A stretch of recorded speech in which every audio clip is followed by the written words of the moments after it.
3 সূরা আলে ইমরান, রুকু 20, আয়াত 200, মাদানী। দয়াময় মেহেরবান আল্লাহর নামে। আলিফ লাম মিম। আল্লাহ ছাড়া কোনো উপাস্য নেই। তিনি চিরঞ্জীব, বিশ্ব প্রকৃতির সর্বসত্তার ধারক।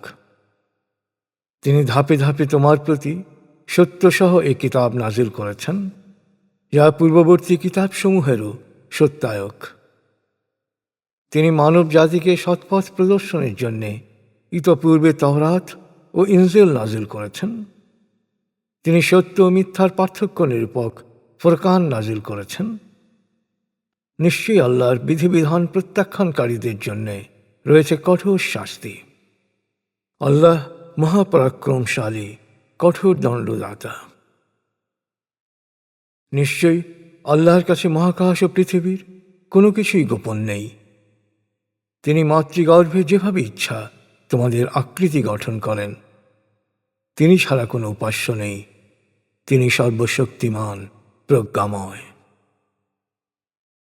আল্লাহ তোমার প্রতি এ কিতাব নাজিল করেছেন। এতে রয়েছে দু ধরনের আয়াত। প্রথমত মুহকামাত, সুস্পষ্ট বিধিবিধান, যা কিতাবের মূল ভিত্তি। দ্বিতীয়ত মুতাশাবেহাত, যা রূপক। কুটিল ও সত্য লঙ্ঘন প্রবণরা অস্থিরতা, অশান্তি, বিশৃঙ্খলা সৃষ্টির উদ্দেশ্যে রূপকের পেছনে দৌড়ায় ও নিজেদের ভুল ব্যাখ্যাকেই একতরফাভাবে চূড়ান্ত মনে করে। অথচ আল্লাহ ছাড়া কেউই এই রূপকের চূড়ান্ত অর্থ জানে না। আর যারা যথার্থ জ্ঞানী তারা বলে, আমরা এতে বিশ্বাস করি। কিতাবের সব কিছুই আমাদের প্রতিপালকের কাছ থেকে এসেছে। আসলে আন্তরিকভাবে সহজাত বিচার বুদ্ধি প্রয়োগকারীরাই প্রকৃত শিক্ষা গ্রহণ করতে পারে। জ্ঞানীরা বলে, হে আমাদের প্রতিপালক, সরল পথ প্রদর্শনের পর তুমি আমাদের অন্তরকে সকল প্রকার সংশয় ও বিভ্রান্তি থেকে মুক্ত রেখো। তোমার রহমতের ছায়ায় আমাদের রেখো। নিশ্চয়ই তুমি বেহিসাব দানকারী। হে আমাদের প্রতিপালক, তুমি মানব জাতিকে একদিন একই স্থানে সমবেত করবে, এতে কোনো সন্দেহ নেই। নিশ্চয়ই আল্লাহ ওয়াদা ভঙ্গ করেন না। যারা সত্য অস্বীকার করে তাদের অর্থবিত্ত ও সন্তান সন্ততি আল্লাহর নিকট জবাবদিহিতার ক্ষেত্রে কোনো কাজে আসবে না। ওরাই হবে জাহান্নামের জ্বালানি। ওদের পরিণতিও হবে ফেরাউনের সাঙ্গপাঙ্গদের মতো। ফেরাউনের বংশধরেরা তাদের পূর্ববর্তীদের ন্যায় আমার আয়াতসমূহ, বিধিবিধান ও নিদর্শনাবলী অস্বীকার করেছিল। তাই আল্লাহ ওদের কঠিন শাস্তি দিয়েছিলেন। আল্লাহ শাস্তিদাতা হিসেবেও কঠোর। হে নবী, সত্য অস্বীকারীদের বলো, তোমরা শিগগিরই পরাজিত হবে। তোমাদের একসাথে জাহান্নামের দিকে নিয়ে যাওয়া হবে, আর জাহান্নাম অতি নিকৃষ্ট নিবাস। যুদ্ধের জন্যে দুটি দলের মুখোমুখি হওয়ার মধ্যে তোমাদের জন্য অবশ্যই নিদর্শন রয়েছে। একটি দল আল্লাহর পথে যুদ্ধ করছিল, আর অপর দলটি ছিল সত্য অস্বীকারী। চক্ষুষ্মানরা স্পষ্ট দেখছিল প্রথম দলটির চেয়ে দ্বিতীয় দলটি সংখ্যায় দ্বিগুণ। কিন্তু আল্লাহ যাকে চান তাকেই সাহায্য ও বিজয় দান করেন। নিশ্চয়ই এতে সহজাত বিচার বুদ্ধি প্রয়োগকারীদের জন্যে শিক্ষা রয়েছে।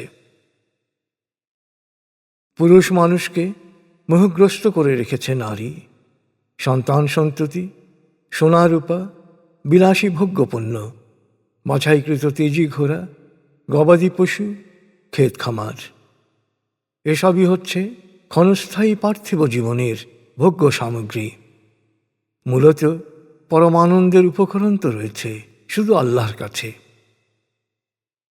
হে নবী, বল, এসব পার্থিব ভোগ্য সামগ্রীর চেয়ে ভালো কিছুর সুসংবাদ কি আমি তোমাদেরকে দেব? আসলে যারা আল্লাহ সচেতন তাদের জন্য প্রতিপালকের কাছে রয়েছে জান্নাত। এই জান্নাত সমূহের পাদদেশে থাকবে প্রবহমান ঝর্ণাধারা।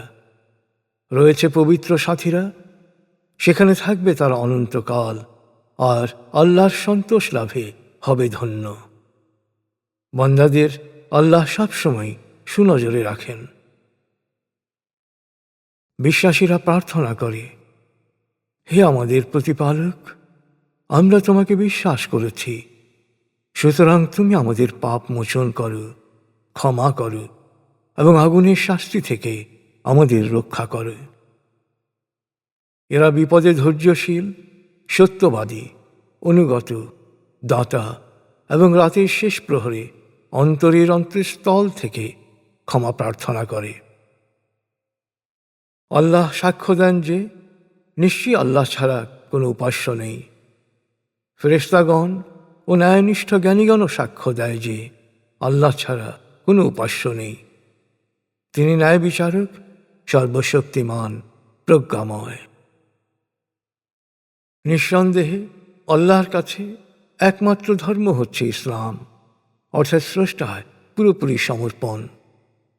অতীতে যাদের কিতাব দেয়া হয়েছিল, এই সত্য জ্ঞান পাওয়ার পরও পরস্পর বিদ্বেষবশত তারা এ বিষয়ে মতবিরোধে লিপ্ত হয়েছিল।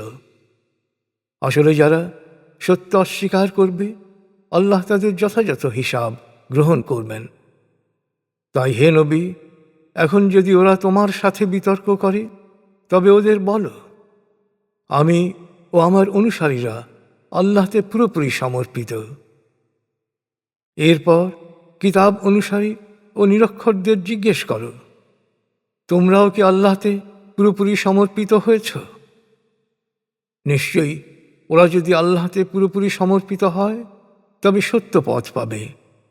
আর যদি ওরা মুখ ফিরিয়ে নেয়, তবে ওদের কাছে সত্যের বাণী পৌঁছানো ছাড়া তোমার আর কোনো দায়িত্ব নেই। নিঃসন্দেহে আল্লাহ সবারই সব কিছু দেখছেন। যারা আল্লাহর বাণীর সত্যতা অস্বীকার করে, নবীদের অন্যায়ভাবে হত্যা করে এবং ন্যায্য কথা বলার জন্যে ন্যায়পরায়ণ লোকদের খুন করে, তুমি তাদের যন্ত্রণাদায়ক শাস্তির সংবাদ দাও। ওদের সকল কাজ দুনিয়া ও আখেরাতে নিষ্ফল হবে, ওরা কোনো উদ্ধারকারীও পাবে না। হে নবী, তুমি কি তাদের অবস্থা দেখনি যাদের কিতাবের কিছু জ্ঞান দেয়া হয়েছিল? তাদের বলা হয়েছিল, আল্লাহর বিধানকেই তারা যেন নিজেদের জন্য আইন হিসেবে গ্রহণ করে। তখন তাদের একটি দল একগুঁয়েমি করে সত্য থেকে মুখ ফিরিয়ে নেয়, কারণ তারা দাবি করেছিল যে হাতে গোনা কয়েকদিনের বেশি জাহান্নামের আগুন তাদের স্পর্শ করতে পারবে না। সউদ্ভাবিত এ ভ্রান্ত ধারণাই কার্যত ধর্মের ব্যাপারে তাদের বিভ্রান্ত ও প্রবঞ্চিত করে। চিন্তা করো, মহাবিচার দিবসে ওদের পরিণতি কি হবে? সন্দেহ নেই, সেদিন সবাইকে সমবেত করা হবে, প্রত্যেককে তার কাজের প্রতিফল দেয়া হবে, কারো উপরই কোনো অন্যায় করা হবে না।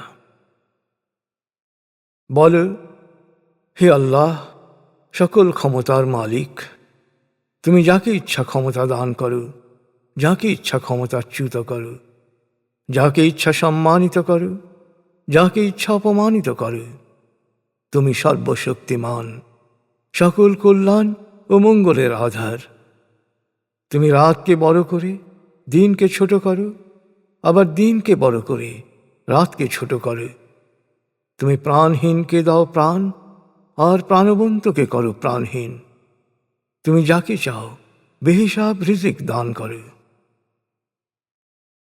হে বিশ্বাসীগণ, যেখানে স্বার্থের সুস্পষ্ট সংঘাত রয়েছে, সেখানে বিশ্বাসীদের ছেড়ে কোনো সত্য অস্বীকারীকে মিত্র বা অভিভাবক হিসেবে গ্রহণ করো না।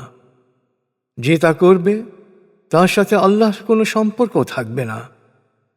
অবশ্য তাদের জুলুম থেকে বাঁচার জন্যে দৃশ্যত এরূপ করলে ভিন্ন কথা। আল্লাহ তোমাদের কল্যাণের জন্যেই এ বিষয়ে সাবধান করে দিচ্ছেন। আর পার্থিব জীবন শেষে তোমরা তার কাছেই ফিরে যাবে। হে নবী, বলো, তোমরা তোমাদের মনের কথা গোপন রাখো বা প্রকাশ করো, আল্লাহ সবই জানেন। মহাকাশ ও পৃথিবীর পরতে পরতে যা কিছু আছে তিনি তাও জানেন। আর আল্লাহ সর্ববিষয়ে সর্বশক্তিমান। যেদিন প্রত্যেকে তার সব ভালো কাজ ও সব মন্দ কাজের মুখোমুখি হবে, সেদিন অধিকাংশ মানুষই ভাববে, এই দিনটি যদি কখনো না আসতো। আল্লাহ তাই তোমাদের আগে থেকেই সতর্ক করে দিচ্ছেন। অবশ্যই আল্লাহ তার বান্দাদের প্রতি অতীব দয়ালু।